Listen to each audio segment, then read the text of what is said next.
व्यस्त शेड्यूलमध्ये आपण इथे सेंडऑफसाठी हजर झाला, त्यासाठी मी आभारी आहे.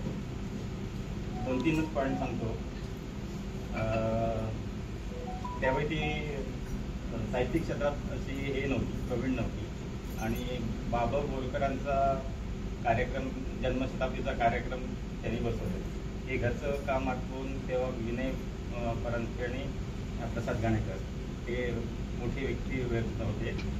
त्यांच्या मार्गदर्शनाखाली कार्यक्रमाला प्रॅक्टिसला जायचं. मला काय तेवढं ते आवडायचं नाही त्यावेळी. मी जाऊन काय करणार तिथे, असंच करणार असं वाटतं. नंतर एक लायब्ररीला त्यांचा पहिला तो कार्यक्रम लागला. मला पण खूप टेन्शन आलं की कसं जाऊ, कारण तेव्हा माझी जरा ओढ होती, कंट्रोल जास्त ओळखत नव्हती. मग काय करणार. मग त्या कार्यक्रमाला मला काही जावं असं वाटत नव्हतं.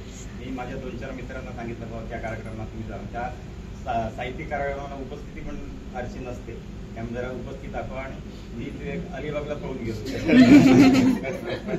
मग पण त्याही परिस्थितीत तिने मला एक्सेप्ट केलं, म्हणजे अजिबात रागावली नाही. तुझा तो स्वभाव विषयीचाच आहे, कुठले मनात राग ठेवत नाही असं. नंतर तिला काही गाडी येत नाही, त्यामुळे तिचे कोमल सापत्य सदस्य असल्यामुळे मी ड्रायव्हर म्हणून जायचो, जाऊन बसायचो तिथे. जाता नंतर मग या दाजी साहेब या माझं स्वागत व्हायचं. मला पण तेवढा इंटरेस्ट नव्हता, पण प्रत्येक वेळी मग ही म्हणाली काय तुम्ही ड्रायव्हर येता, त्या कार्यक्रमात जरा इंटरेस्ट दाखवा. मग मला पण वाटलं नुसतं ड्रायव्हर म्हणून जाऊन बसेल काय. आणि मग मला प्रोत्साहन दिल्यामुळे मी पण त्या साहित्यिक क्षेत्रात आता प्रत्येक क्षेत्रात भाग घेतो. आणि एक डान्स करायचा होता, ते म्हणत मला नाही जमणार, नाही करूया आपण. तर म्हटलं एवढी करते तर करूया. आणि त्या एवढं मला पण माहिती नव्हतं एवढा चांगला डान्स होतील, त्यामुळे चांगली प्रसिद्धी मिळाली. असं शिवम रात्री 10 वाजता फोन करणार, 10 वाजता मेनू ठरवणार. हिने आता काय करायचं, जेवण करायचं. मी म्हणतो काय हॉटेल आहे का गं? ते म्हणाले मी आहे ना घरी, ते आता गरमागरम मी तयार आहे तर करून दे.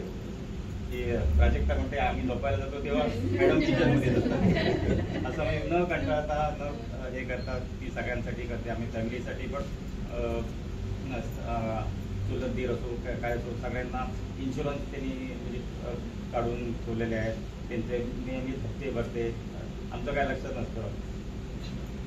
आणि 30-35 वर्षात मी काय कुठे खर्च करतो काय माझा हिशोब घेतलेला नाही. हो. आणि माझी काही सवय, बाजारात गेलो 2-4 प्रकारचे मासे आणले तरी काय की न कंटाळता ती आम्हाला करून वाटणार. तो एक स्पॉट आहे. त्यामुळे आता पुढे जायचं असं तिचं असंच खेळत राहावं एवढं तिला शुभेच्छा दोन्ही माझे.